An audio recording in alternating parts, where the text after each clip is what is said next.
তুমি কি কখনো এমন একটা রাত দেখেছ যে রাতে ঘুম আসে না? কারণ সেই গভীর রাতে চোখে পানি থাকে আর বুকের ভেতরটা শুধু একটা কথাই বলে, আমার সব শেষ। তুমি কি কখনো আল্লাহকে এই প্রশ্ন করেছ, আমি তো কারো ক্ষতি করিনি, তাহলে আমার সাথেই কেন এমন হলো? হে আল্লাহ তাআলা, তুমি কি দেখছো না আমি কত কষ্টে আছি? তোমার রহমত দিয়ে আমাকে একটু শান্তি দাও আল্লাহ তাআলা।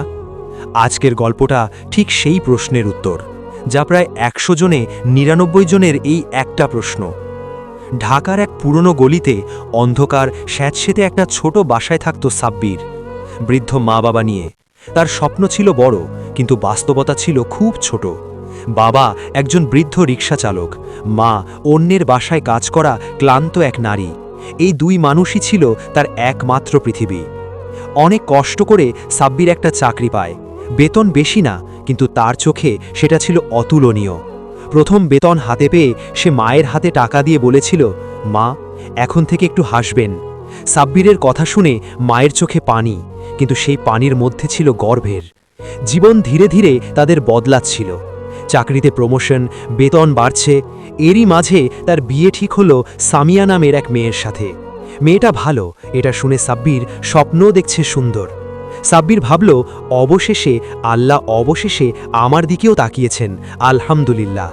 কিন্তু আল্লাহ যখন কাউকে কিছু দেন তখন পরীক্ষা নিয়েই দেন। পরের দিন একটা সকাল যেন এটাই এক যুদ্ধের ময়দান হয়ে যাবে, তা সাব্বির বুঝতেই পারেনি। অফিসে ঢুকেই সাব্বির বুঝল আজ কিছু একটা হয়েছে। সবাই তাকাচ্ছে সাব্বিরের দিকে, কিন্তু কেউ কিছু বলছে না।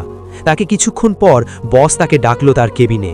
একটা চেয়ার আর মাত্র কয়েকটা শব্দ, সাব্বির, আমরা দুঃখিত, তোমাকে রাখতে পারছি না। এক মুহূর্তে যেন সব নিঃশব্দ হয়ে গেল। কানে শব্দ ঢুকছিল না, শুধু মনে হচ্ছিল মাটিটা সরে যাচ্ছে তার পায়ের নিচ থেকে। সেই দিন বিকেলে আর একটা ফোন।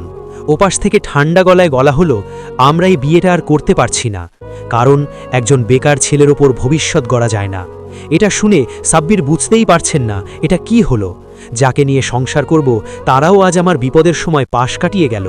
কিন্তু সাব্বিরের মা বাবা তাকে ভরসা দিল, ধৈর্য ধরো বাবা, আল্লাহ তাআলা যা করে তা ভালোর জন্য করে। গভীর রাতে সাব্বির একা বসেছিল। চারদিকে অন্ধকার, ভেতরেও অন্ধকার। সে নিজেকে বলছিল, আমি কি সত্যিই এতটাই তুচ্ছ? না, আমাকে সফল হতেই হবে। এরপর শুরু হলো আসল যুদ্ধ। দরজায় দরজায় ঘোরা, বারবার আশেপাশের অপমান। কেউ বলল তোমার দরকার নেই, কেউ হাসলো তাকে দেখে। এবার সে নিজেকে বলল, এখন বোঝো জীবন কি। যারা একসময় পাশে বসে চা খেত তারাই আজ মুখ ফিরিয়ে নিল। বাড়িওয়ালা দরজায় এসে ধাক্কা দিল, ভাড়া না দিলে বাসা ছাড়তে হবে। মা চুপচাপ কাঁদছে ঘরে বসে, বাবা মাথা নিচু করে বসে আছে। সাব্বিরের বুক ফেটে যাচ্ছিল সেই মুহূর্তে। সেই রাতে সে সাজদায় পড়ে গেল। প্রথমবার নিজেকে পুরোপুরি ভেঙে দিয়ে বলল, আমি কিছুই না, সব তুমি। পরদিন মসজিদের এক ইমাম তাকে বললেন, তুমি আগে অনেক খুশি খুশি থাকতে, কি হয়েছে? সব শোনার পরে ইমাম সাহেব বললেন, তোমার নৌকাটা ভেঙে দেওয়া হয়েছে, কারণ সামনে ঝড় ছিল। এই একটা লাইন তার জীবন বদলে দিল। এরপর শুরু হলো নতুন পথ, আবারও নতুন চেষ্টা। ছোট একটা আইটি অফিসে তার চাকরি হলো। কম বেতন, কিন্তু বড় স্বপ্ন। সাব্বির এবার শুধু কাজ করল না, সে নিজেকে বদলাতে শুরু করল। রাত জেগে, চোখ লাল করে, বারবার পড়ে গিয়ে আবার উঠল। এভাবে তার ৬ মাস পর প্রথম ইনকাম $। তারপর ধীরে ধীরে বড় ক্লায়েন্ট, বড় কাজ। একদিন সে আয়নার সামনে দাঁড়িয়ে নিজেকে দেখে বলল, এই আমি, যার কাছ থেকে সব কিছু দূরে সরে গেছে, আজ আল্লাহ তাআলা আমাকে সব কিছু দিয়েছেন। ১ বছর পর সাব্বির এখন একজন সফল ফ্রিল্যান্সার।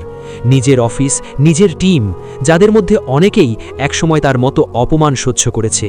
আর যাদের কথা শুনলে বুক কেঁপে উঠবে, যারা একসময় তাকে তুচ্ছ-তাচ্ছিল্য করেছিল, তারাই এখন বলে, ভাই, একটু সাহায্য করবেন আমাদেরকে। যে পরিবার বিপদের সময় বিয়ে ভেঙে দিয়েছিল, তারাই আজ আফসোস করে বলে, এমন ছেলেকে আমরা চিনতে পারিনি। সাব্বির শুধু এখন হাসে, কারণ সে জানে এটা তার জয়ের গল্প নয়, এটা আল্লাহর পরিকল্পনার গল্প। এরপর তার জীবনে এলো হুমায়রা, একজন এমন মানুষ যে তাকে তার অতীত সহগ্রহণ করল। এরপরে তাদের সাধারণভাবে বিয়ে হলো, কিন্তু সেই বিয়েতে ছিল একটা না বলা শান্তি, যা টাকার থেকেও বড়। সেদিন রাতে সাব্বির সেজদায় পড়ে কাঁদতে কাঁদতে বলল, ইয়া আল্লাহ, তুমি যখন আমার সব কেড়ে নিচ্ছিলে আমি ভেবেছিলাম তুমি আমাকে শেষ করে দিচ্ছ। আজ বুঝি তুমি আমাকে নতুন করে গড়ছিলে।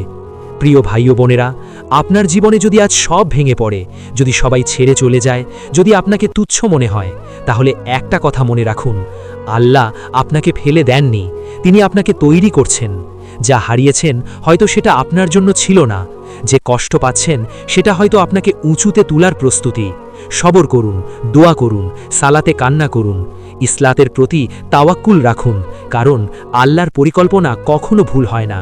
যদি গল্পটা আপনার হৃদয়ে লাগে তাহলে শেয়ার করুন, হয়তো আপনার একটা শেয়ার কারো ভাঙা জীবনে নতুন আশা এনে দেবে। আমিন। আলহামদুলিল্লাহ।